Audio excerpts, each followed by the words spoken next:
What it should be, what it would be. Cam Newton the Son, Mr. Boogie the All, here with another episode of Funky Friday. And I promise, I really do promise to give good content for the masses, but most of all, I promise to keep it funky for your asses. Now, boy, oh boy, oh boy, are we in for a treat today. Boy, I went from possibly losing it to now being on the same page, been DMing and communicating and conversating for months, so long that, bruh, we finally here. You may have seen him on social media, entrepreneur, comedian, influencer at its all-time heights.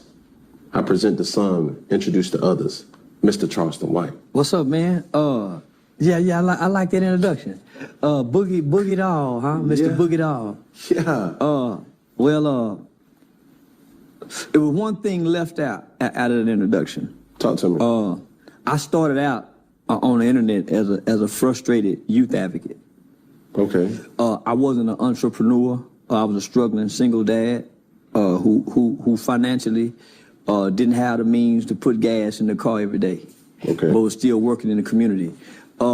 Because of that struggle and that small time frame of struggling, I evolved into entrepreneurship by way of the internet.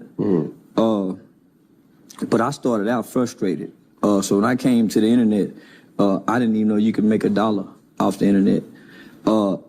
Financially, I didn't know how to create a business to make any profit from a business. I thought I was supposed to be begging and asking for donations. So the internet taught me a lot, and it helped me to become all those things that you just named. So really what I do know, and I've told you this while we were talking in anticipation to get you on Funky Friday, behind everything that you say, controversial, agreed upon, or disagreed upon, behind everything that you say, I can agree that there's some truth to what you say. In a message, I ain't just talking to be talking. I ain't started out trying to be funny. When I was describing poor babies with run-down Michael Jordan tennis shoes, I wasn't saying that to be funny. When I was talking about them ghetto with them weaves on their head, riding in the car, patting them head because they can't scratch their hair, and their daughters grow up patting their head because they don't know that's what they mom. So I wasn't saying that to be funny. When I was talking about the siren laying around the house, watching a woman go to work with that good in the bed, but he can't fix no alternator, he can't get no job. He laying around the house, jacking his off on the phone, going outside to hang with a bunch of only to end up in jail by Friday. I wasn't saying that to be funny. That was my observation from doing qualitative studies in our communities, from community work. So I wasn't trying to be funny. The internet told me I was funny. For one, I didn't know I looked funny. The internet told me I looked funny. Look at his eye.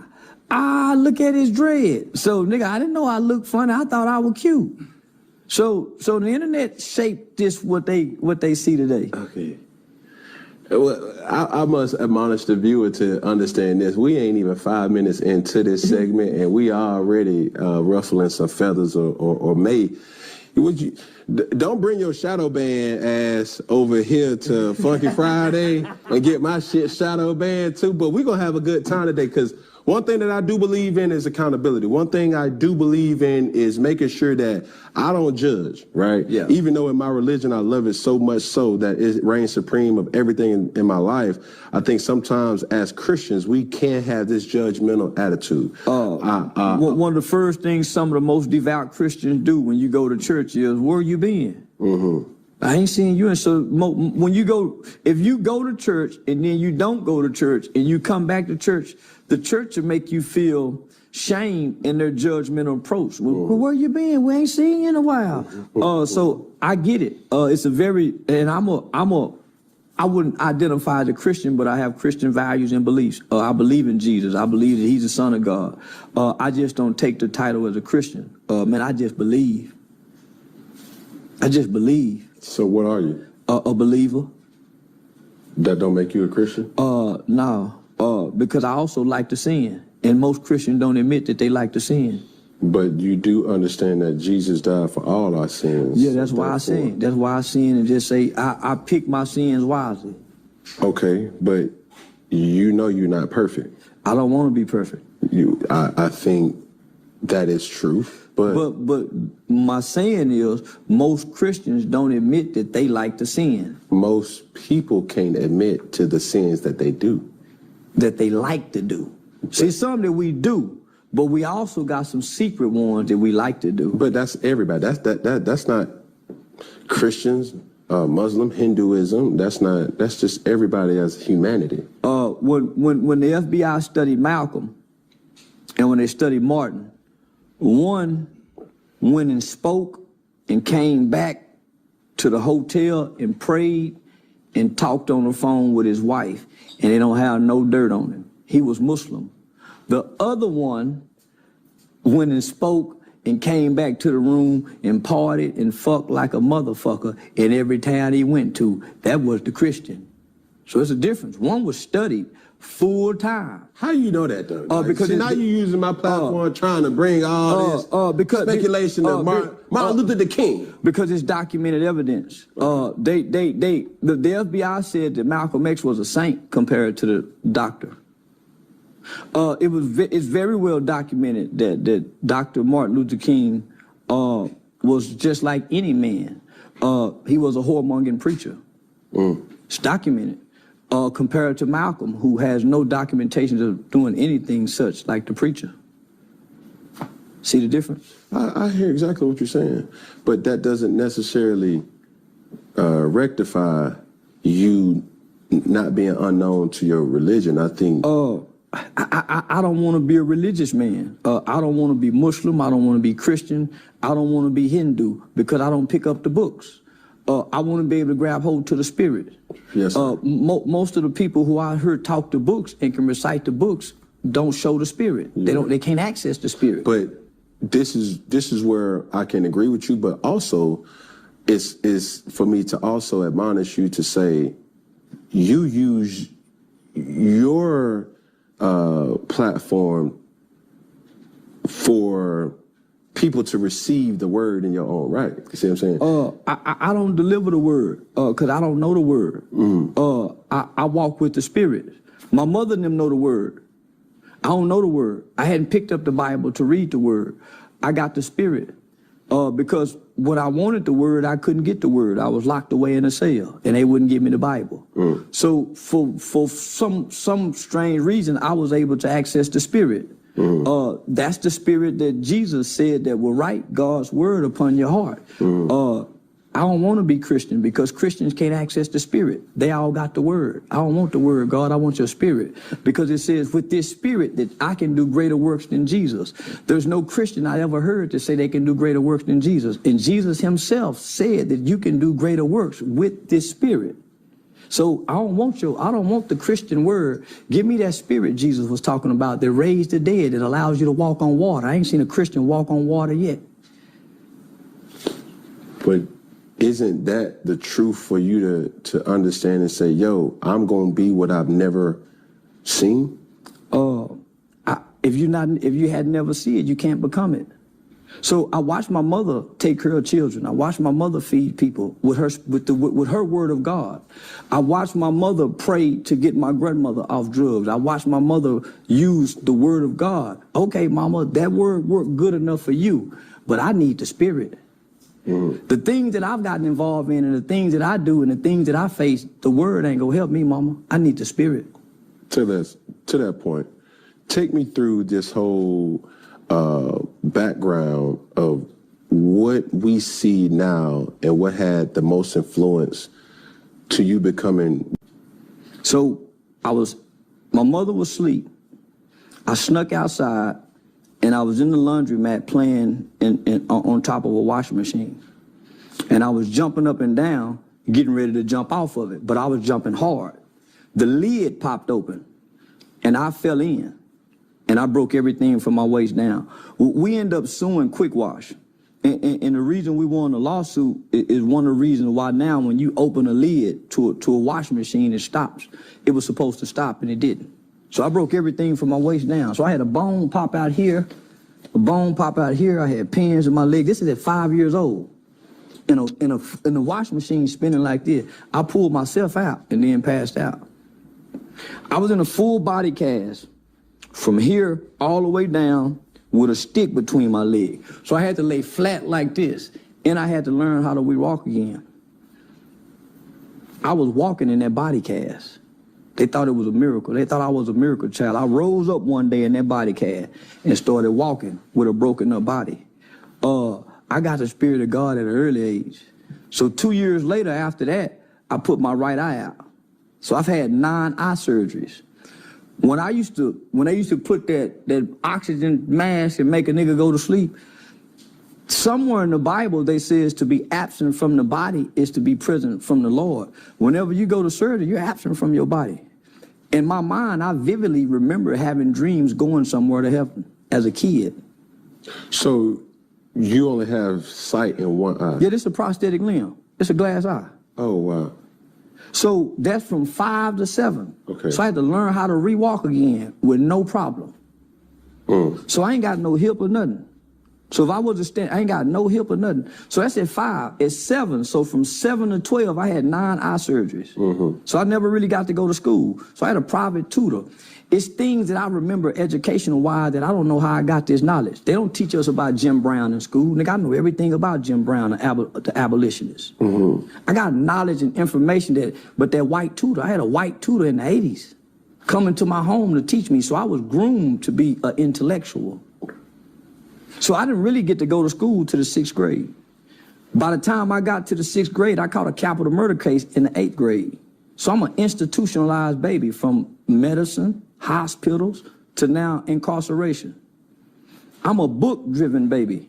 I've been reading books all my life. I ain't been outside playing. I ain't played no sports. I've been reading books. I've got a brain full of knowledge. I've been watching television, studying movies and actors. That's how I can act. So what you see now is a product of a system. Nigga, I'm an educational baby. That's why my knowledge and my articulation is what it is, because when I went into the system, I began to read more books. So when niggas were playing dominoes and watching rap videos, I was reading Danielle Steele Love novels. So I'm very charismatic. I'm very charming.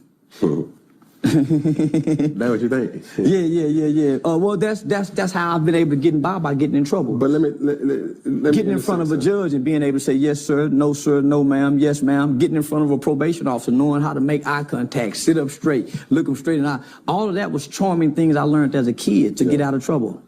Out of all those books that you had access to, you ain't never had access to a Bible? Yeah. I refused to read the Bible because I couldn't, as a kid, I couldn't connect to the language that the Bible wrote. Thou art. My understanding couldn't comprehend that. Okay, were you coherent to understanding that there were different versions of the Bible? Yeah, I understand about the council when they introduced Cesar Bagaria as the white man with the blonde hair, and they took out pieces of the Bible. So I know the Bible have been dissected to brainwash, to control. Yes, sir. So what I did was... But not more or less that level. I'm talking about the international version. I understand it, but as a kid, you don't know that. Yes, sir. As a kid, you don't know to pick up this book and say, okay, they got a King James version. Okay, you don't know this. All you know is, here, read the Bible. They said, read the Bible. Correct. And you can't really understand what the preacher's saying. Correct. But I have a mother who are quoting scriptures, and I'm hearing her say these scriptures, but they're not making no sense. All things work for the good of those who love God, is called according to his will and his purpose. Mama, I'm locked up here for murder, and I'm gonna be here for 4 years. How is this gonna work for my good? But she's trying to explain this to me, and I'm saying, man, shit don't make no sense. I'm rejecting everything she's saying. For one, most kids reject what their parents teach them, because you think the world know more than your parents. So this ain't making sense, mama. This God that so loved the world that'll give us his son, then why this kid over here get molested if God love us? Where my daddy at, mama, if God's so good? You keep hollering about God good. How he good? How?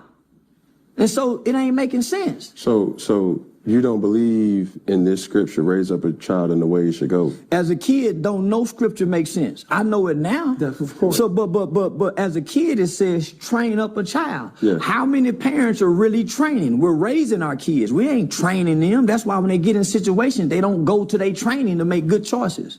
When police get in situations, they go to their training. Their training is to shoot. Shoot. Where? Shoot to kill. Why you didn't shoot him in the leg? Because he was in a situation where he had to fall back on his training, and there's a silhouette where they're trained to shoot center mass. So that's why they don't shoot you in the leg. So what training are we giving our children where they get in a situation where they choose the training? We're not training. We raise our kids. How do we raise them? Food, shelter, clothing. We ain't training these kids. We ain't training these motherfuckers. So we ain't trained. We got to go to work. Mama got to go to work. Daddy cross town playing stepdaddy, making more babies. Who training us? Nobody. We're being indoctrinated at school and we're being programmed by the culture. Who's training us? So we can mistrain up a child. That's why the kids ain't going no way, because ain't nobody training them. They're raising them. They're providing good homes, good clothes, good foods. But other than that, there's no training. That's why we're not in Boy Scouts. That's why we're not in ROTC. That's why we're not in no type of physical training to teach us how to do push-ups outside of sports. So as a kid, your parents are trying to introduce you to God, but you looking at the circumstances in a situation that y'all growing up in. So God ain't making sense to children no more. It ain't making sense. Was I blessed because when I go to school, the kids at school ain't blessing their food, but you got me blessing my food. It ain't making sense. Ain't nobody at school blessing their food, so I'm supposed to go to school and pray over my food. Nah, I ain't doing that, Mom. Because my peers supersede what you trying to teach me if you don't have a bunch of money to buy my attention. So my mother was financially stable to buy our attention. What your mom do? My mom worked for General Motors, retired from General Motors. The backbone of America, that blue-collar worker. Yes. In the 80s. So we were very financially stable. I had my own bedroom, homie, in the 3rd grade. I had my own phone line. I had the bunk bed, bed with the desk. I had the basketball goal. I had the remote control car. We had the Nintendo with the power pad, the duck hunting game. I had the Jabos. I had all the name brand stuff that a kid could want. But for one, Mom wasn't at home. She had to work. So she provided a great home life. But when we got out of school, she was going to work. Daddy retired from the Navy. He doing his own thing. Were you raised in a household with your mom and your dad? No, just Mom. Were they ever together? Yeah, they were together the first part of my life. Well, but that's a vague memory. Yeah, but when you say first part, I have no memory. Okay, now do you think that had any type of trauma in your growth as a man? The absence of a father in any child's life leaves a child hurt, but ultimately develops a child as an angry kid, and can't nobody explain why the little motherfucker just angry. That's the absence of a father. But so my brother. You speaking as from the son's perspective or the female's perspective? I'm speaking from the son's perspective. So both my brother and I grew up with just a good mother, a good loving mother. When I was 8 or 9 years old, homie, my brother looked at me and said, "When I grow up, I'm gonna kill somebody." Man, I looked at that nigga and ran downstairs. Mama, Kevin saved me, grow up, man. Boy, come here. What you mean? When I grow up, I'm gonna kill. And so she spanked him when she should have been exploring that anger. Long before a kid gets angry, they feel hurt. Nigga, where my daddy at? Mama, where daddy at? What Tupac say? He heard mama crying. Mama, where my daddy at? Heard you crying late night through the bedroom door. And do you love me, mama? Why they keep on calling me nigga? Get my weight up with my hate and pay them back when I'm bigger. So that's the 12-year-old big body kid, nigga, that they done put in football that grandmama and them scared of. When he get mad, he huffing and puffing. He kick the door. He punch a hole in the wall. He push his little sister down. Get that weight up with my hate. So just think about my brother saying this. Nigga, I'm 8 years old. He 10. Nigga, he killed somebody at 17. So I'm trying to piece it all together. So the anger, right? So we hurt in the beginning. But before you hurt, you feeling unloved. No, hold on. Check that. Truth to that. But in your household, you raised by your mother. Parents was never together. You guys, 3 boys. Two boys. So just you and your brother? Just me and my brother. 2 boys. So you only got 1 sibling? Yeah. But I had a sister come later in life when I was 13. Okay. So we got uncle, we got granddaddy, we got grandmama, we got aunts, we got cousins. So we got a big family. Yeah. And we got males there. But they ain't the right kind of male. Granddaddy got a barber shop. Granddaddy went to the military. Granddaddy retired from Paul Lumber's yard. Granddaddy worked at the bus barn. He the supervisor at the bus barn, but he pimping. He got all the hoes boosting and stealing. Granddaddy catch a major federal drug case and make the front page paper, right? So I remember my mother telling us when I was like in the 5th grade, don't go to school and tell nobody that's your granddaddy. His name Freddie White. My uncle is a pimp. My granddaddy got the barber shop. I'm growing up with granddad and uncle them at the barber shop, seeing the hustlers and the players and the pimps. It's the black exploitation era. It's the 80s. So I got men in my life, but my mother is contrasting and countering what we're seeing. Right. She trying to raise us to be opposite of her brother and her daddy. So she's trying to instill good morals. But nigga, who fucks up the kids more than the bullshit uncles in the black family? Because Uncle Wayne is the pimp with the Rolls Royce.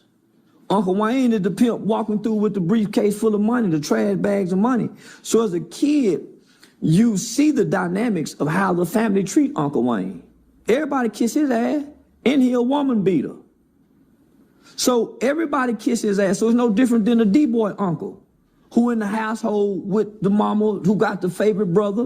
He coming through with the pants sagging and the gun. The nephews and them is picking up these traits. As he stopped through and get us with money, get out with money, rub them on the head, let them ride in the car with the hoes and the bitches. So I was a little king, like the little kid Finesse 2-time guy. I was that little nigga with my uncle now, being exposed to this shit. So that's the dynamic of the loving single black mother who's God-fearing, who's trying to teach her kids good morals and values, but she don't have the time because she got to work and provide a good living for them. And there's a missing piece in the father being... The absence of the father. Yeah. So the absence of the father, who's supposed to step in? An uncle, a cousin, somebody within the family. Figure. Within the family before she have to go out and get a coach. Correct. But nigga, there's no positive male figures. They teaching us the bullshit. Toxic. And they telling us don't listen to your mama. Boy, you gonna be a trick listening to your mama. So they really got you. So yo, as a child, you're battling different things. Don't listen to your uncles, and your uncle saying, don't listen to your mama don't know what she talking about. You see what I'm saying? You're gonna be a little bitch. You know what I'm saying? Hey, you gonna be a man, da-da-da-da-da. We all go through those types of not only that, when mama leaves, just like every other kid, what we do, we cut on that television. So now, when we cutting on the television, at this time, homie, gangsterism being introduced. Nigga, mama at home. And what I see on TV is being propagated. It's being glorified. Imagery, right? It's no more Big Daddy Kane. There's no more Kid and Play. It's no more MC Hammer niggas dancing. Imagery is now being subjected to children through the hip hop culture. The bad boy, the outlaw. Come on, homie, NWA, the gangster, nigga. Fuck school. I pull a G about a week. Fuck school. Just that small line right there in a rap song.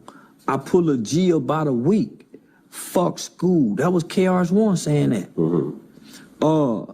So when I cut off my television, nigga, them images that I see, that's like Uncle Wayne, the pimp. Yeah, that's who you relate to. Come on now. So now I'm spending the night over my homeboy houses. Nigga, they uncles is drug dealers and gangsters. They looking like the imagery. So now we're starting to take on the image. How do we learn the behavior of gangsters? Through the lyrics in the movies are now being shown to us. Now, rather than us wanting to play football, nigga, we want to be too sweet. We playing too sweet. The guy that can whoop everybody in prison in the movie Penitentiary.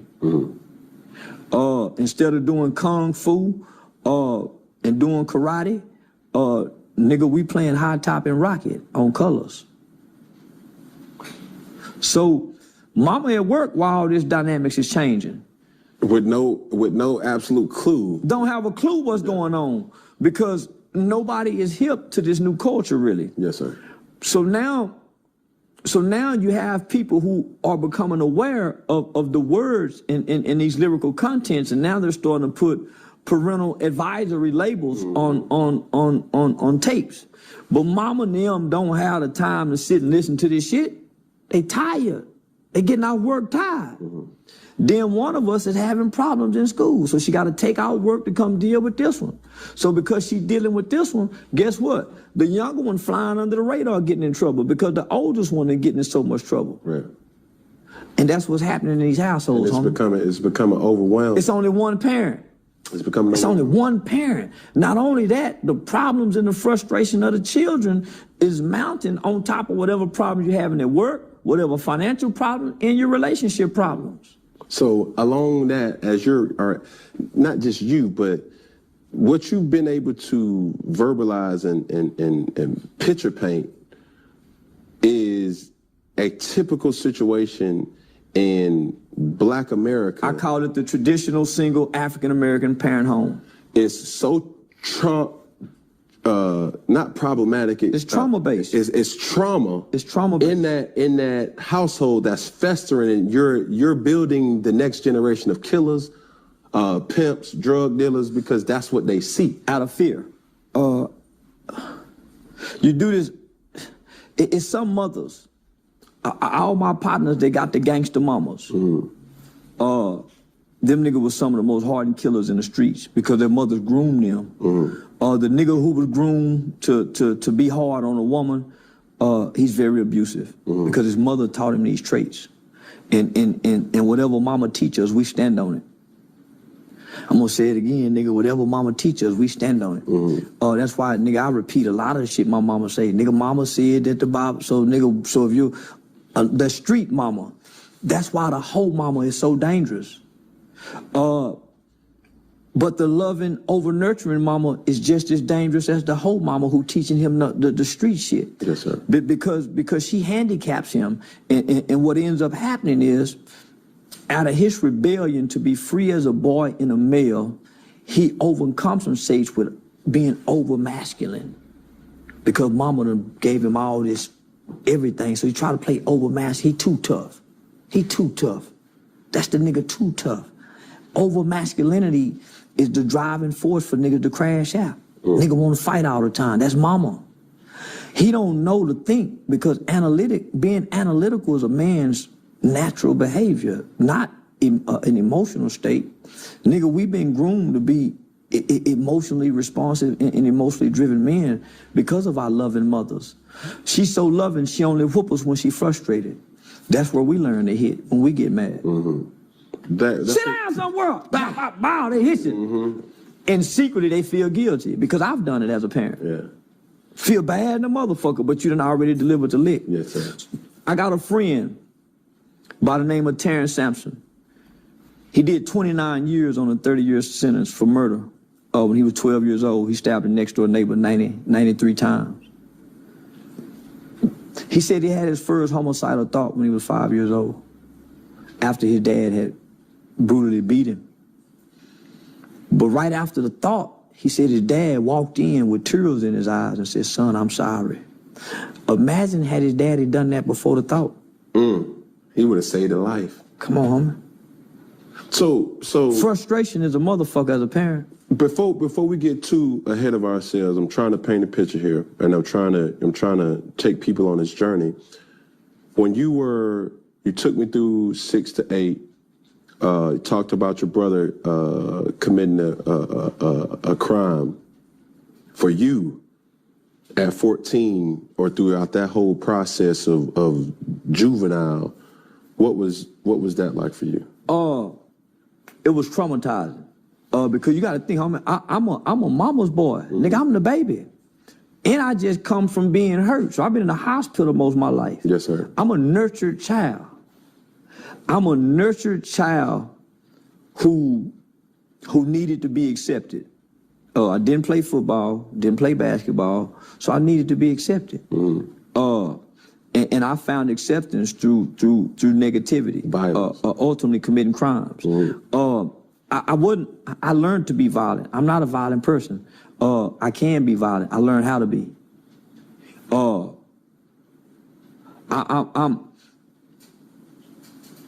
I've done a lot of violent things in my life, but I was playing, trying to fit in with the environment.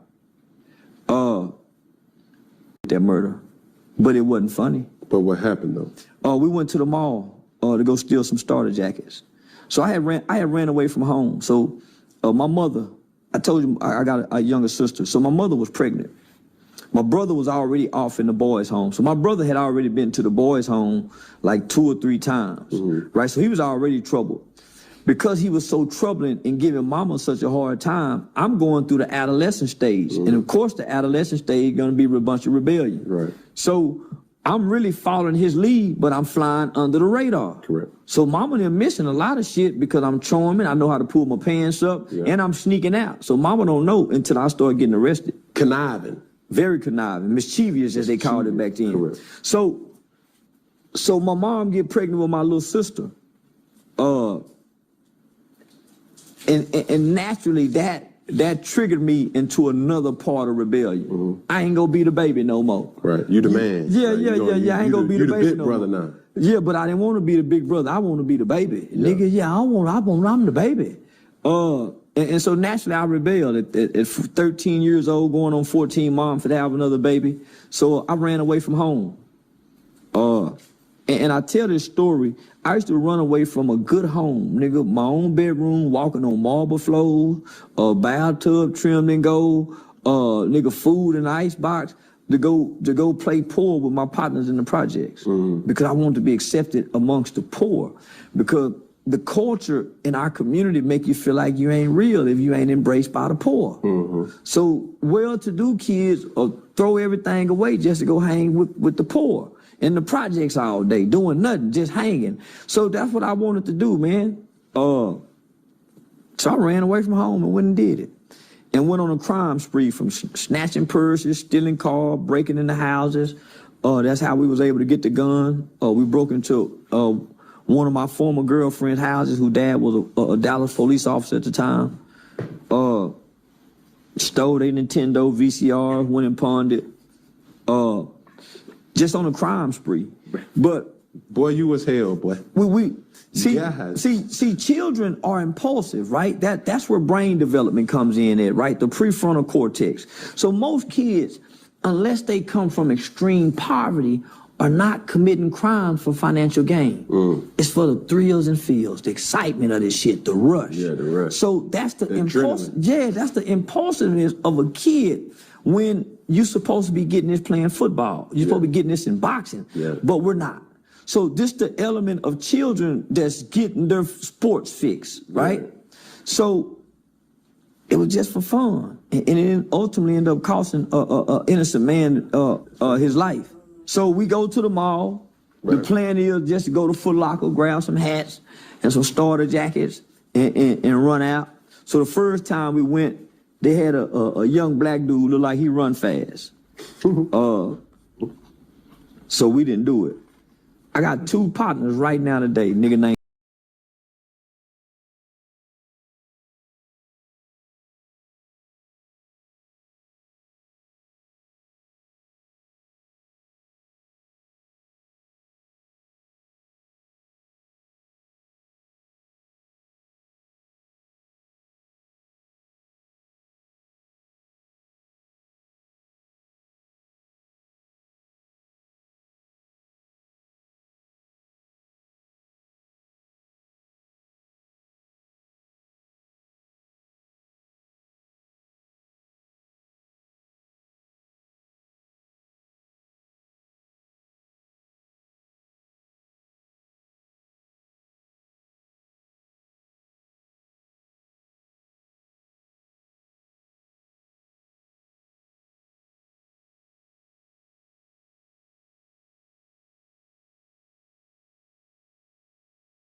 he can't put the car in gear. You know, back then, them motherfuckers go up and down. Yeah. and you can have the car and drive and cut it off and take the keys out. And so that's what he did. He reached inside the car and cut the car off and took the keys. And so And how old were you at this time? I was 14. I had just turned 14. So I was 14. We was all 14, 15, 16, 17. So when we get out the car, I was sitting on the gun. So I get a gun to my partner. So I'm encouraged, man, shoot that motherfucker. And he shoot him. He wasn't trying to kill him. It's just that the gun that we had was a 38. Well, actually, was a 357 snub nose with blue tip hollow points in it. So when he shot the gun, it went up and hit him one time in the chest. And because of the bullets, they thought we shot him in the back. You know, because them motherfuckers Expand as soon as on impact. So they thought we shot him in the back. He died in the parking lot. So Tony Dorsett had just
in abuse, you factor in neglect, that brain may not develop to 30.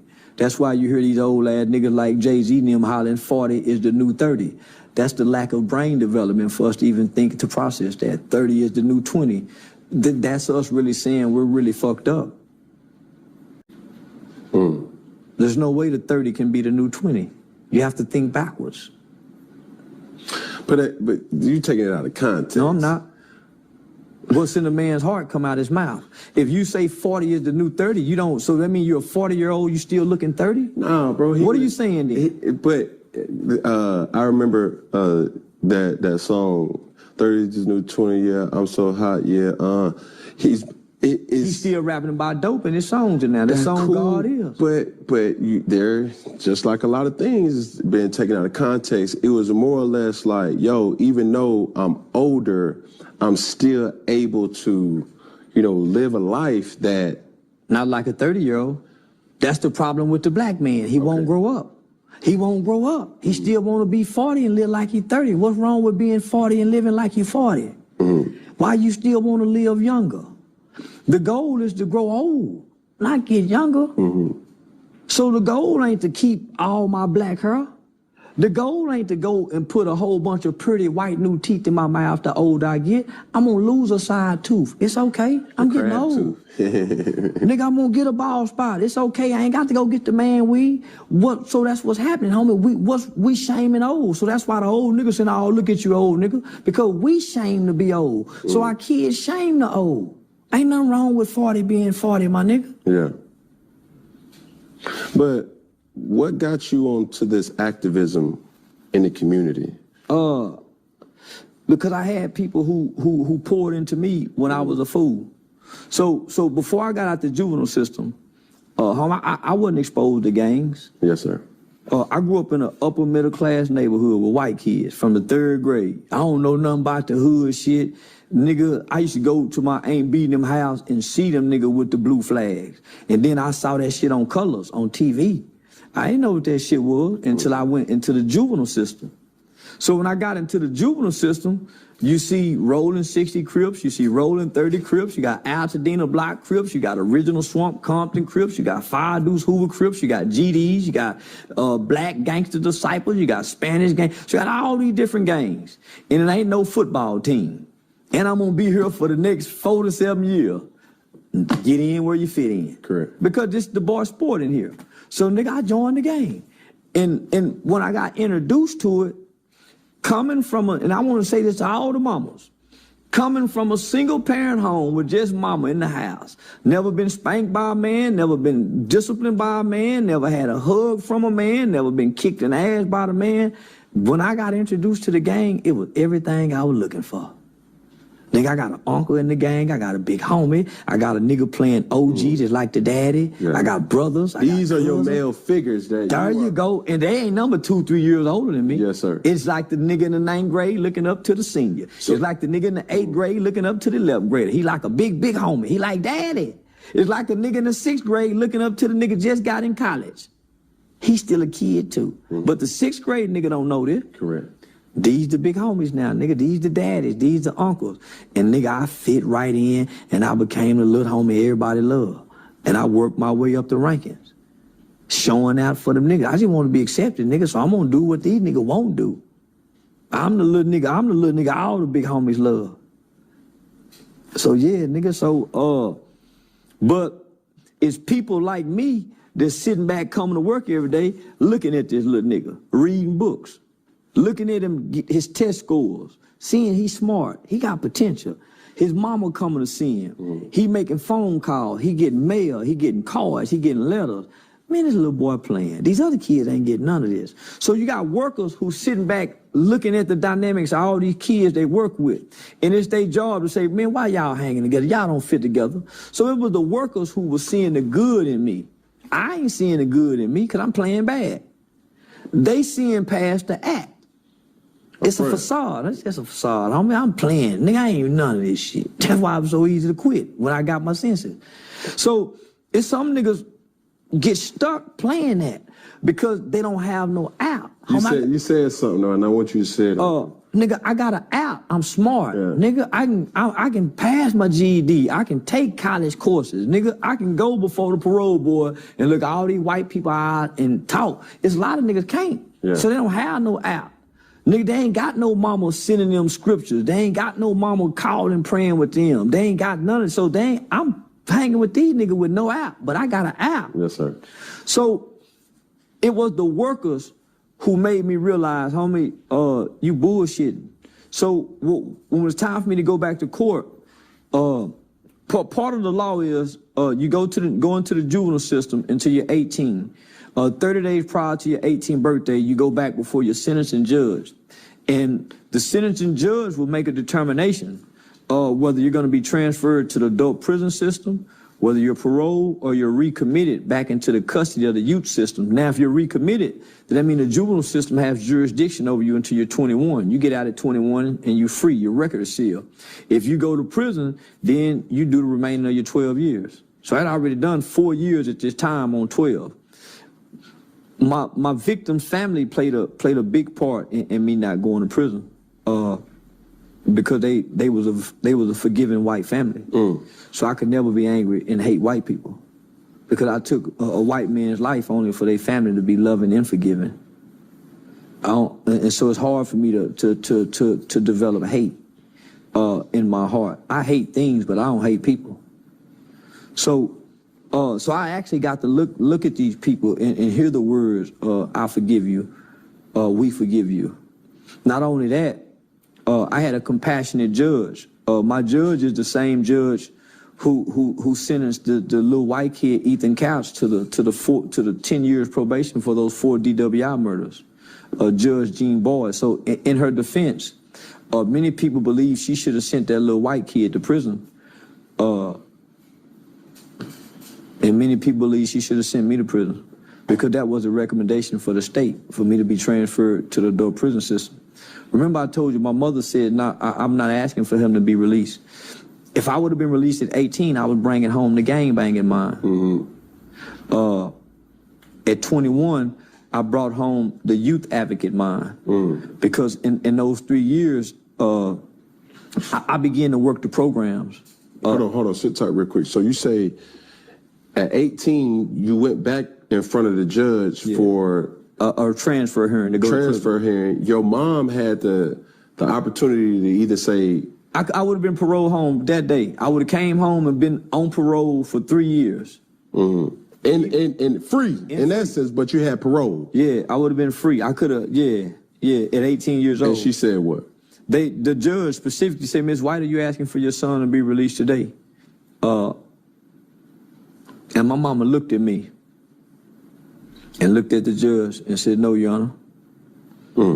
I think he need to go back and work the programs because they were great programs. They was programs that focused on not just rehabilitation, but resocialization and repairing a child from the childhood trauma that most children who commit these type of crimes endure. I hadn't really had no trauma, homie, that I thought at the time, other than the fact that my daddy wasn't there. That alone is trauma. That alone is traumatizing. Yes, sir. On top of the fact that your mother is there and she's not there, that's even more traumatizing. On top of the fact that you're having surgeries where you're being put to sleep, which is hindering some brain functions, right? So I learned a lot in those 3 years, but there's a fast growing process from 18 to 21 where a kid can develop and grow at such a rate, it surprises many. It's not a big difference from 18 to 21, but if you nurture a child and you put a child in the right environment, in the right setting, that kid can grow to full potential in 3 years. And that's what happened with me. So within 3 years, so from 18 to 21, I went from playing leader of the Rolling 60 gang to within 2 years, and this wasn't me fronting. This was the real me. I was fronting as a gang member. This was the real me excelling. Homie, they used to take me off campus. That's where I told you I spoke at Blaine College. I spoke at Texas A&M, Prairie View, every college in around there, UT, the Aggies, all the high schools. So my last year and a half, 2 years of being locked up, I would go out and do public speakings and motivational speakings at colleges and universities and high schools. So they groomed me for this. It's just that when I got out at 21 in 1998, my record was sealed, no felony convictions, but my identity was tied inside the juvenile system. So I came back out here, nigga, with a murder case that everybody know as a, nigga, so, nigga, we root for the killer. So I come back to my peers who I know from school, nigga, I'm known as a nigga who caught a murder case. Those are accolades, right? So in 1998, when I walk out of the juvenile system, all of my childhood issues had been resolved. Like I was pure and innocent, but I didn't know how to talk to girls. I had been locked up from 14 to 21. Look at that big old gap. You know how much shit go on from 14 to 21? Nigga, I didn't know which way was north, south, east, or west. When I left, if you was cute, you can get a girl. Nigga, when I come home, it's about money. The dope boy nigga, this the dope boy era now. So culturally, gangbanging dying out. So what I'm gonna come out here and do? Niggas ain't gangbanging in 98. I kind of really want to gangbang, but I don't know what to do gangbang. I had never been introduced to gangs in the free world. So it was easy for me to walk away from this gang mindset. That was just in the juvenile, the past time. So when I come home, homie, you do what most people do, homie. You go back to the old people, the old places, and the old things. I tried to work, but nigga, I ain't know how to get up and go to work. Been locked up since I was 14. Y'all don't know how to get up and go to work. I don't know how to wake myself up. I've been getting woke up. When it's time to eat, nigga, I don't know what to eat. I've been looking at the menu. The menu been saying what we go eat. How I know? Talk to, because at that time, nigga, re-entry is something big now, but nigga, re-entry was unheard of back then, let alone juvenile re-entry. So there was no church, there was no family member that a nigga can talk to and say, man, I'm having some inadequate issues. Nigga, I don't know what to do. So I'm trying to date girls my age, but the girls I'm dating saying stuff like, you need a high school girlfriend. Man, I don't know what the fuck she mean, but my conversation ain't on their level. So, nigga, what do? You go with the culture, right? So what was the culture doing at that time? Selling dope. Master P had just dropped that motherfucking ghetto dope. Man, crack like this, ghetto dope, and taught you how to cook crack from step 1 to step 10. So I decided to go to college because one of the benefits of aging out of the juvenile system in the state of Texas is that you become a ward of the state. So once you get adjudicated for a crime, your parents are no longer your parents. You become a ward of the state. So meaning you're a state baby. So one of the benefits of being a ward of the state is they pay for my college tuition up to a PhD. So right now I can go back to college and they still pay for my college tuition. So that was one of the things that I tried to do when I first get out, but I ain't have nobody guide me. So I went to go enroll at the University of Arkansas in Fayetteville, Arkansas. In the process, I had a cousin who was going to school up there. He was the president of the BSA, Black Students Association, and he had a fascination with wanting to be the weed man. So me and him come home one day. He done got the football playing niggas money. He done went and got 10 pounds of weed. I don't even know how much a pound of weed cost away. I just decided to drive. Get stopped and get pulled over with 10 pounds of weed, catch a drug trafficking charge. I hadn't even been out 8 months. After gone been 7 years. 90% of juveniles are rearrested within 1 year after being released. 85 to 90% of adult inmates are rearrested or back in prison within 5 years after getting released. Those numbers don't lie. So I fit in those stats. I ultimately ended up getting 6 months prison boot camp, 5-year deferred adjudication probation. In the process of trying to complete those 5-year deferred adjudication probation, a nigga just trying to find an identity. From 21 to 30, the black man, the black boy, he struggled with trying to find an identity. That's why you see him in his 20s, and from 19 to 21, he hanging with a certain group of niggas. He trying to find somewhere to fit in. Then he with this group of niggas. He trying to find somewhere to fit in. Then he over here trying to do this. It wasn't until I started having children that I found an identity. Because other than that, nigga done pimp, nigga done sold drugs, nigga done robbed, nigga done all the things we think we supposed to do on the streets other than rape, child molest, and shoot dope. Right? So all the gangster shit we think we supposed, so nigga go try all that shit, homie, and God bless me not to, get in no trouble to catch no time. So I hadn't been in no trouble as an adult that'll warrant me to go do a bunch of motherfucking time. I've been submerged. I haven't been a criminal. I've been submerged in the criminal elements of our society because of our culture. Right? So, what do you mean by that? A nigga get a job and have a quarter pound of weed at the warehouse and be selling weed at work just to have a little extra money for gas. Correct. A nigga have a homeboy who sell weed and got another homeboy who trying to buy some weed, and he'll middleman, a little drug deal to get him extra $700. So I was submerged in the criminal elements, trying to find an identity. But that's all you know, too. Well, it wasn't all I know.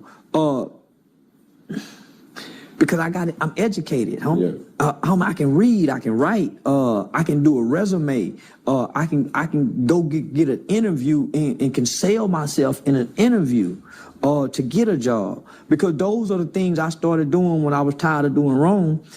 You're doing wrong because you think wrong is the right thing to do in the mind state that you're in.